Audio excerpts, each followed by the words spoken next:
السلام علیکم دوستوں، ایک دوسرے کے گھر آتے جاتے رہا کریں، ایسا نہ ہو کہ آپ کے یا ان کے جانے کا وقت آ جائے۔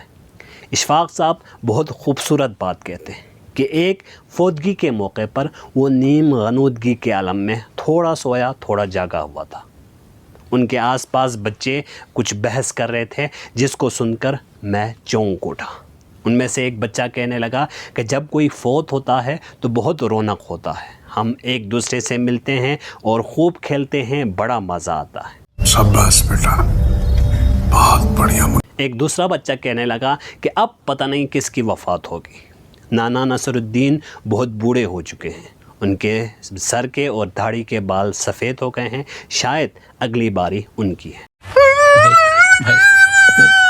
اس پر بحث چھڑ گئی۔ کچھ لوگوں نے اس بات پر اتفاق کیا کہ اگلی باری نانا نصر الدین کی ہے، لیکن کچھ دوسرے بچوں کا خیال تھا کہ اگلی باری پھوپھو زہرا کی ہے، کیونکہ وہ بھی کافی بوڑھے ہو چکے ہیں۔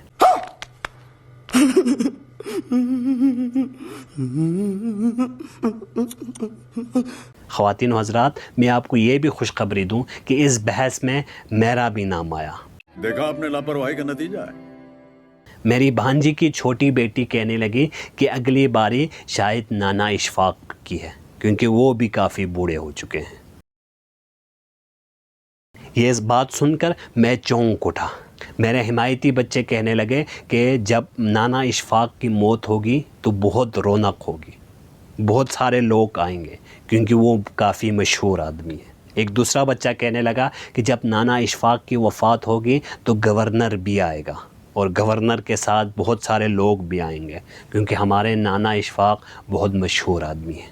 پھر ایک اور بچہ کہنے لگا کہ جب نانا اشفاق کی وفات ہوگی تو گورنر نہیں آئے گا، بلکہ وہ ایک پھولوں کی چادر بھیجے گا۔ ہمارے نانا اتنے بھی مشہور نہیں ہیں کہ گورنر اپنے سارے کام چھوڑ کر یہاں پر آ جائے۔ گورنر کافی مصروف آدمی ہیں۔ گجب بے عزتی ہے۔ وہ بچے بڑے تلخ، سنجیدہ اور گہری سوچ کے ساتھ آئندہ ملنے کا پروگرام بنا رہے تھے، اور بچوں کو اپنے دوستوں کے ساتھ ملنے کی آرزو ہوتی ہے اور ان کے ساتھ کھیلنے کی آرزو ہوتی ہے۔ یہ ہم بڑے ہیں جنہوں نے ایسا ماحول بنایا ہے کہ ہم رشتوں کو بھول چکے ہیں۔ ہمارے پاس رشتہ داروں کے سے ملنے کا ٹائم بھی نہیں ہے۔